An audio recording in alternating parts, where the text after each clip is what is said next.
നമ്മൾ ചർച്ചയിൽ പങ്കെടുക്കാൻ പോകുന്നത് സ്ഥാനാർത്ഥിയായ കൊമ്പങ്കാട് കോയയും എതിർകക്ഷിയായ വായക്കാട്ട് സുഗതനും. ഈ കണ്ണാണാത്ത തന്ത്രി ഇതിലിട്ട് കഴിഞ്ഞാൽ എങ്ങനെയൊക്കെ ഇലക്ഷനിൽ ജയിച്ചു.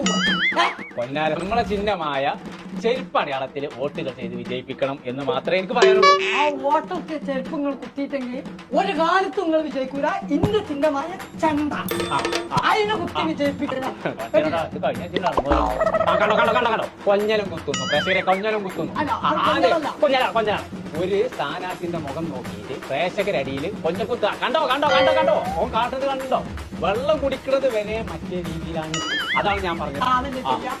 ഇയാള് പരാതി കൊടുത്തു കേസ് കൊടുത്തു, പരാതി കൊടുത്തു. അതിന് തെളിവുണ്ട്. അതിന്റെ കയ്യിൽ വ്യക്തമായിട്ടുള്ള തെളിവുണ്ട്. ഇത് 2 ആഴ്ച അല്ല ഞാൻ മഞ്ഞ് കൊള്ളിച്ചു എന്ന് പറഞ്ഞിട്ടാണ് പരാതി കൊട്ടിഞ്ഞു കൊണ്ടുവന്ന്. ഞാൻ ഒരാഴ്ച പോയിട്ട് ഒരു ദിവസം കൂടെ അവനെ മഞ്ഞ് കൊള്ളിച്ചിട്ടില്ല.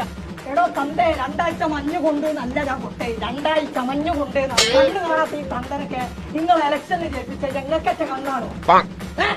ആ കൊരങ്ങനുള്ളിൽ നിന്ന് ഇറങ്ങിയോ? വരുന്നുണ്ട്. ആ കോയക്ക എന്താ ഇവിടെ അണ്ണാടുത്തൊരു മനസ്സിനെ മാനം കെടുത്തേക്കാരും സ്റ്റുഡിയോന്റെ ഉള്ളിൽ നിന്നാണ് മനസ്സിനെ മാനം കെടുത്തിയത്.